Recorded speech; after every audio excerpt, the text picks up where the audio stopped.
You want style? You found it. Hey guys, such an interesting video on Wild Rift.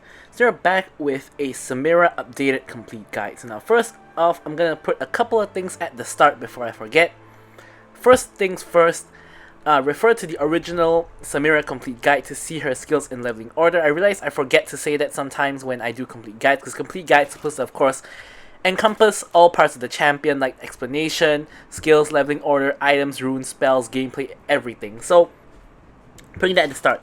Second thing is, in this build, we're going to be using Steric's Gauge and we're going to be using Amaranth Twin Guard. So the disclaimer here is to refer to the previous updated complete guide if one or both of these items get nerfed or nerfed severely, or like unable to be used on ranged champions anymore. Because now we are only like two patches ago Twin Guard came into the game, and only this current patch that we actually have Sterix being able to be built on ranged champions. So of course the dev team is monitoring this really closely, and they will of course be balancing these items. I highly suspect Twin Guard is going to get at least some form of a nerf, because it feels like a pretty strong item at the moment. And Sterix on ranged champions, they are also going to be monitoring that, so they might also nerf that or even remove it altogether, although I do think that's unlikely. But let's jump right into discussing Samira. So now, how is Samira doing in the current meta? Well, the answer is both good and bad.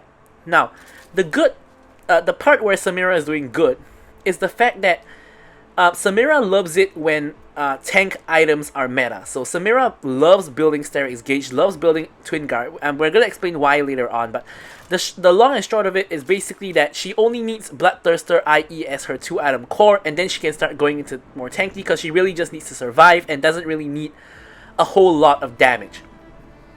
And yeah, that's pretty much the main reason why. However, the bad thing about when tank items are good, it means that tanks are going to be more of the meta. And when tanks are more of the meta, tanks generally have a lot of CC. And what Samira hates is CC. Like, there are certain matchups or certain games that Samira is literally unplayable in, because there's just too much CC. So Samira, when she ults, is just gonna get instant interrupted by something, and you basically become a non-factor in the game. You become basically like a minion, because Samira's whole value comes from ulting the entire enemy team. And if you can't do that, or you can't do that consistently, basically you're pretty useless. So Samira, both good and bad. She's good in the matchups you can pick her in. She's bad in the matchups you can't pick her in. But basically, she's basically just somewhere in the middle, because she's good in good situations and bad in bad situations. Like, there's not too much to really explain other than that. So now let's talk about her build. So her build is pretty simple. You first go for Bloodthirster to get your prerequisite like AD crit, as well as mainly for the vamp, as well as your overheal shield, i.e. more crit, more AD, and more crit damage. This is your 2-item core. So now, if you're into a very tanky team, but most of the time you won't be, because most of the time you wouldn't be picking Samira into an overly tanky team. If you're into a very tanky team, you go for LDR. Otherwise, you want to go for something like this. This is the order I normally build on Samira nowadays, which is going for Steric's Twin Guard and then LDR. Of course, for the boots, generally you go for one of the defensive options, and then you go for QSS. To cleanse CC. In certain matchups, you can go for Stasis if like there's very little CC, or there's like CC you can't cleanse easily, like a lot of knockups. Then you can go for Stasis. Sorry. So, Steric's Gauge, what does it give you? Now, obviously, you build it 3rd item. It gives you 400 max HP. Makes you more tanky. You get the lifeline passive, so when you drop low, which does happen from time to time on Samira, you get that extra shield. Now, you don't really have any health other than this item, but it doesn't really matter, because 75% of your bonus health of 400 is still 300, so 300 HP shield is still pretty amazing. Of course, it decays over 3 seconds, and also you get tenacity and a little bit of size. So this combos very well with Twin Guard, because Twin Guard doesn't give you any health. So with the 55 armor and MR, as well as the after 5 seconds, after 5 stacks rather, I should say, you gain extra 20% size, which again not too desirable, but you do gain an extra 20% tenacity and also extra 30% of resistances. So the 400 health from Steric's Gauge, combined with the like increased resistances from Twin Guard, is gonna make her incredibly tanky, because you have a very high effective HP because you have bonus health, you have bonus resistances, and you have boosted bonus resistances from Twin Guard, and you even have a shield when you drop down low. I didn't really mention this, but from Sterex you also get 50% of your base AD as bonus AD. And this of course is amazing because Samira basically only cares about like AD and like crit. She doesn't care about attack speed or anything like that. And finally you top it off with LDR because majority of the time, even in like matchups where you are not into a ton of tanks, generally there's still going to be some tanky champions who are you probably need to shred with the LDR. Now if for some reason you don't actually need to go for LDR, you do have a couple of other options. Now first up, you have, of course, by the way, if you build the Sterex Gauge, Phantom Dancer doesn't work, so that's not an option. Your couple of main options are, number one, Essence Reaver to get another crit item to get to 75% crit. Option number two is Black Cleaver. Black Cleaver, you know, makes you even more tanky with extra health, which is of course going to boost the Sterex shield. Gives you some AD as well as ability haste, and of course it gives you the armor shred as well as the movement speed, so just generally quite useful. And then, if not, you could also go for GA or Spirit Visage if the match calls for it. For the runes and spells, pretty straightforward. You go for Conqueror because basically there's no other runes Samira can take anyways. With this you get more AD and more lifesteal, basically all the stats Samira wants. You go for Hunter Vampirism because again, the Vamp is what Samira wants. Now, you can also go for something like the Sudden Impact because you do dash a lot, but overall I think the lifesteal is definitely more helpful, so I chose to go for the Vampirism. And then you go for Ultimate Shield, which gives you a small shield when you cast your ulti, which is going to help a lot because you do get focused quite a bit when you are ulting. And finally you go for Nimbus Cloak for the additional movement speed when you cast spells. And for the spells itself, you go for Flash and you go for Exhaust, standard ADC loadout. So with all that out the way, let's jump straight into talking about the gameplay. Okay, so now we're gonna of course jump into the gameplay, and as usual I'm gonna remind you guys to of course like, comment and subscribe if you guys enjoy the video so far, and of course feel free to leave your questions, queries and remarks down in the comments below, and I will of course be sure to address them or like them. Anyways, so let's jump straight into the gameplay itself. So first up, standard procedure, we're going to put down a control ward. A couple of things to point out here. First thing is we have a Teemo ADC, which is, I don't think I've played against a Teemo ADC in like over a year at least, and like maybe even longer, but Teemo ADC honestly isn't even that bad in this particular matchup because Samira is like the lowest range ADC of them all. And as a result, it's a little bit difficult to bully Teemo. I could only imagine if I was like a Caitlyn here, these two would hate their life playing in this lane. But because I'm Samira, I can't really take advantage of Teemo's low range because I have low range as well, and I can't really bully him too badly. But, you know, we're not going to talk too much about the Teemo ADC. Spoiler alert, he ends up being the best performer on his team, by the way. So, anyways, we're going to talk about picking Samira. So the first quite obvious thing we have is we have an engaged support, and Samira basically works well with engaged supports and kind of doesn't really work well with enchanters because you always need someone to go in for you so that you can proc your passive and dash in to kind of start stacking up your stacks. If you have like an enchanter, unless it's like a Janna, for example, most enchanters are pretty bad for Samira because you need someone to facilitate you the knockups to help you to go in. Now, second thing to point out is the enemy team doesn't have too much CC, but they do have two point-and-click CCs in the form of Lulu and Pantheon. So, I of course did see Lulu and Pantheon on the enemy team, but I considered the rest of the team, and I concluded that they are easy enough to play around. Because Pantheon is not going to save his stun for you, he generally is going to use it to engage on someone or like just go in on the front line. So Pantheon in my evaluation isn't too big of a threat to me unless I'm the main one he's engaging on, in which case I probably wouldn't be ulting anyways. So Lulu becomes the main problem because when I ult, she's probably going to be the one stopping my ult using her polymorph or her ulti. So with that in mind, I'm going to build QSS and try to QSS when I'm in my ulti to prevent her from using her CC on me. So take note, of course, that if you're Samira, you don't necessarily want to not pick Samira just because there is like one or two big CCs on the enemy team. I mean, you do want to not pick her if there is one or two big CCs on the enemy team, and by big I mean like a Moo ult, for example, or a Wukong ult that's very easy to hit you and everybody else together with it.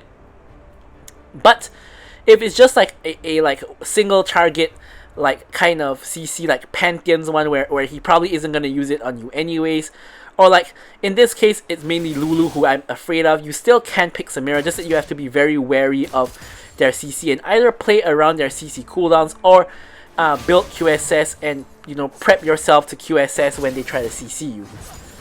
So anyways, now we're going to talk about the actual lane itself. Nothing too much really is happening here.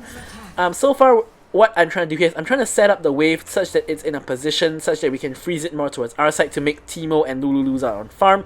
Because we can't really bully the Teemo in terms of getting him low. So we're going to try to bully him by trying to force him to walk close to our tower to get CS. So here you can see that I've gotten the wave like right here, freeze just outside my tower range, and because of this, the Teemo and Lulu are completely zoned out from the minions. You can see that they're not even getting XP, and here the next waves are crashing in and they're still stuck at the same spot.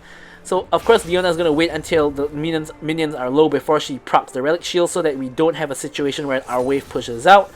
Of course the wave is going to slow build and push out eventually, and it's starting to get to that point right here.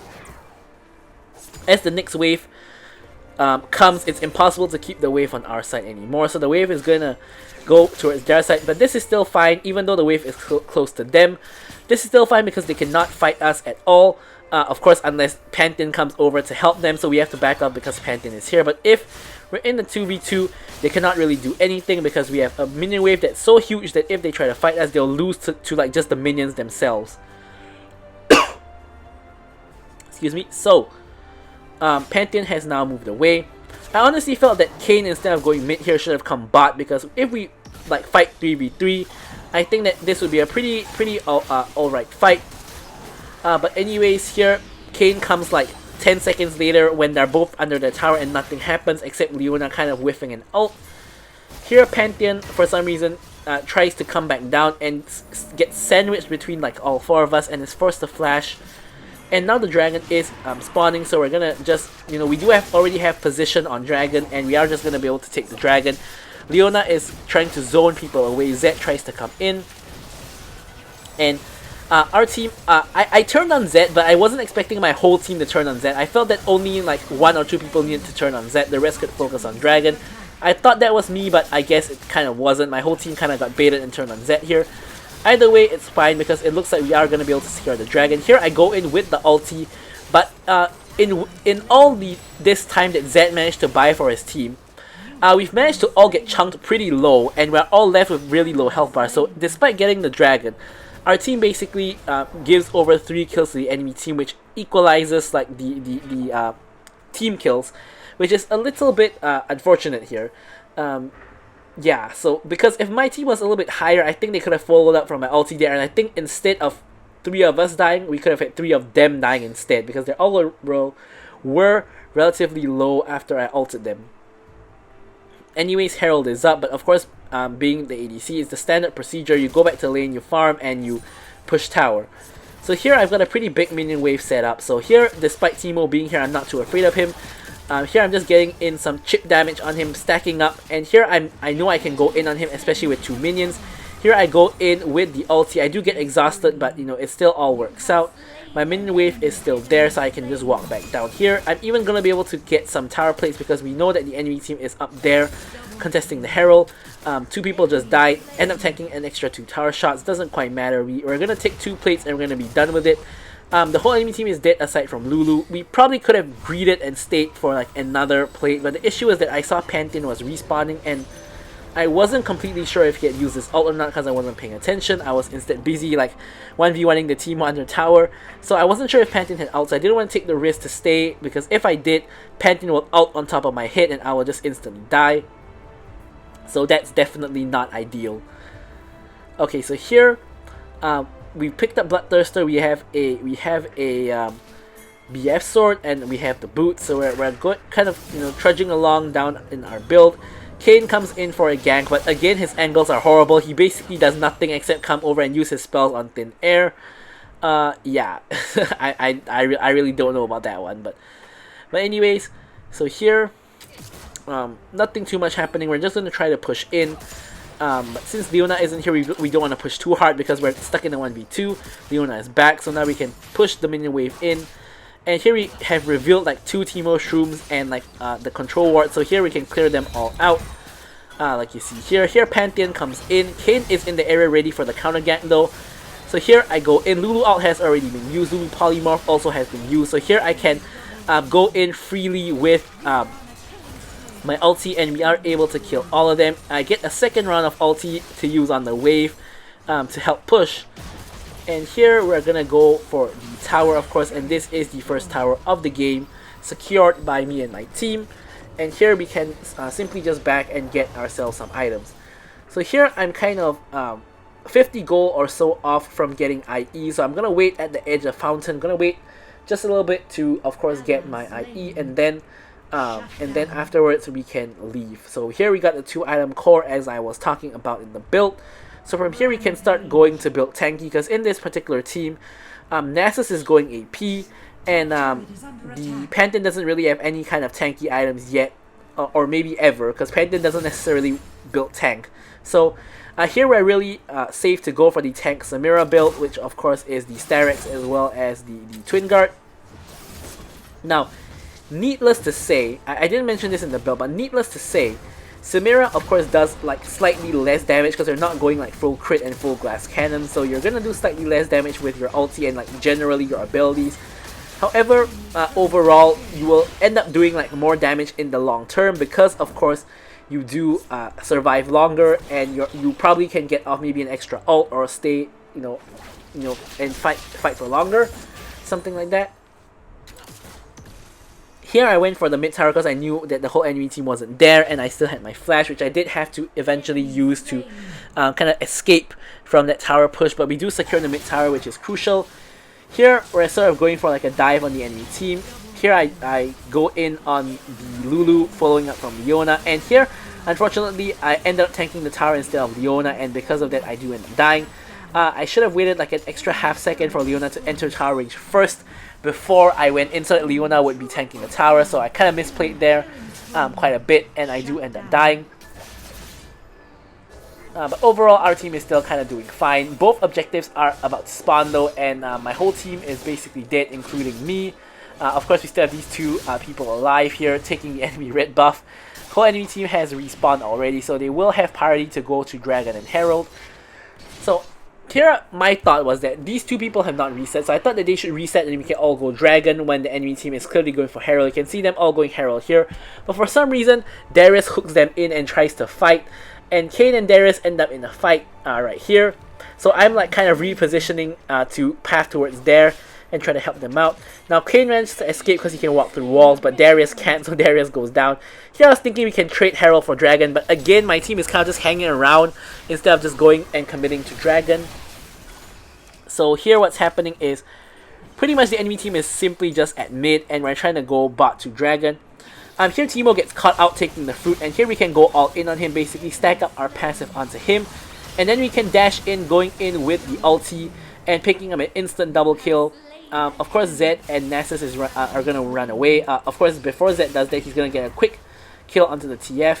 But at the end of the day we do end up getting a free Dragon because the enemy jungle is dead, and the last 2 people can't really contest.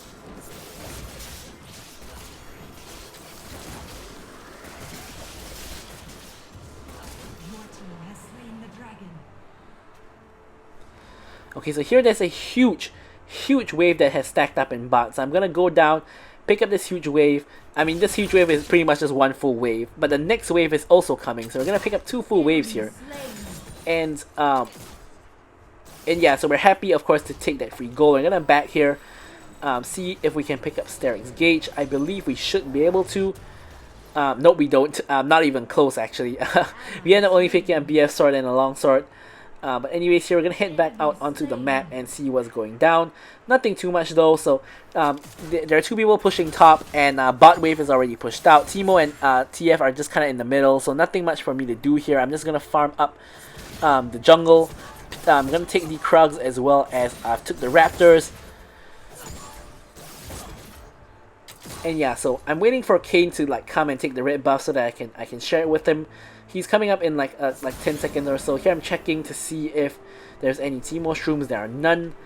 Here we see Pantheon. I'm trying to walk here to act as bait, but Pantheon doesn't really take the bait. Leona ends up going in a Pantheon, but because of the Merc threats, Pantheon doesn't get stunned for very long. Either way, I go in with the ulti. Pantheon already dead. Next up on the menu is Teemo. Teemo has gone down.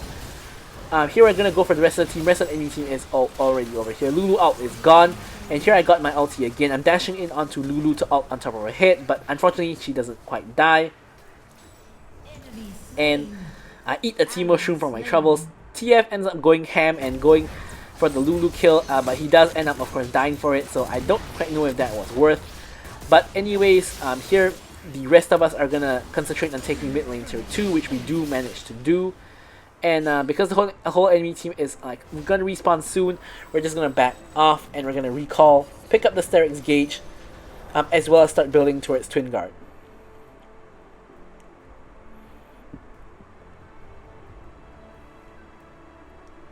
So here red buff is still active. Now I want you guys to watch what happens here. This is a little bit weird. So I walk into the red buff range and it basically instantly gives it to me. So my theory is that the red buff was about to expire, but because I was in the range, it had to give me the red buff instead of the red buff just expiring. I think that's probably what happened, but I'm not too sure about that. I'm not too sure what happened there. Alright, so anyways, here we're like kind of just back in mid lane. There really isn't too much to do now. We do have Baron up, but Baron is not something that, you know, either team can really just start just right off the bat. So here I'm just staying around the mid lane area, just picking up the Raptor farm in the meanwhile. And yeah, so me and Leona try to see if any play can be made onto the Zed, but Zed's a very slippery character, so it's really unlikely. And Teemo just laying down like 3 shrooms right in front of us in the lane, so we definitely know not to walk there. And yeah, nothing too much else is happening. We got Kane in bot and TF in top, and me and Leona are just pushing mid. Like, not too much is really happening here. Here I'm going to rotate over to bot because the Herald was placed in bot, so we're going to try to help to clear out this Herald and help to try to relieve the pressure on our bot lane since we do have a window here. Now Kane sees us coming, so he instantly walks through the wall and goes for the Lulu. Leona is going to follow up. Now I know Lulu is dead and they don't actually need my help, so I'm instead going to just go over and clear the Rift Herald instead. And there's also the next wave coming in here, so we're gonna clear up this wave as well. And here I want to back to like buy items. However, here we spot instantly that a fight is breaking out, so we're not gonna back. We're gonna come over and help our team. You can see that we already have Pantheon with Twin Guard. Here I'm gonna dash over to try to kill the Teemo, which I do manage to do. And here you can see the Sterix proccing. If you guys didn't notice, the Sterix actually proc there and pretty much ate that tower shot for me, which is why you didn't see my health really go down. Here anyways, we come loop around and go get the Zed for the triple kill, basically killing almost the entire enemy team, only 2 people left alive. And here what we can do is of course push the mid-lane tower. Now this is of course an AP Nasa, so his E does do quite a significant amount of damage, and as such we don't really want to mess with him too much. Although the rest of his team is still some ways away from respawning, but either way I'm just going to go ahead and back. The next dragon is coming up in 25 seconds, and we do want to contest that so we can get triple dragon. Now here, we can see top wave is pushing in. So here TF is going over to clear top wave. So I thought that TF would clear top wave and ult to dragon because he does have ult up and available. But ends up like, I'm not quite sure what's happening with my team here, but me and Kane as well as Darius are all headed towards the dragon. We have TF still in the top lane, not moving anywhere. That he can actually, you know, be in position to help with the dragon. Here, Kane takes red buff, so I am able to get the buff share. And Leona is in mid, trying to get mid pyre instead of trying to help with the dragon, which is really weird altogether. The enemy team pretty much 5-man burst down the dragon, and here the only thing we can really salvage from the situation is trying to find a fight afterwards, which I did go in with the ulti there, and I get knocked up by Lulu and get interrupted, which is what I pretty much didn't want to happen, but it doesn't really matter because we're going to be able to chase the rest of them down even without the ult. But I swear in the game, as I was playing the game, I thought that I pressed QSS and I thought that I was fine, but Of course, watching from the replay, you can see that probably at the second that I wanted to QSS, it's probably the second where I got knocked out by Lulu, so I didn't even end up using QSS. But at this point in the game, when I was playing live, I thought my QSS was on cooldown and I used it, just that I mistimed it. But in reality, I did mistime it, it's just that I didn't actually use it. Like, I didn't actually use it in time. But regardless, it's not really going to matter because only Zed is left alive, so with all that out the way, we can actually just simply end the game right here. So anyways guys, I'm going to leave you guys with the stats as usual. Thank you guys so much for watching the video, and goodbye. Victory!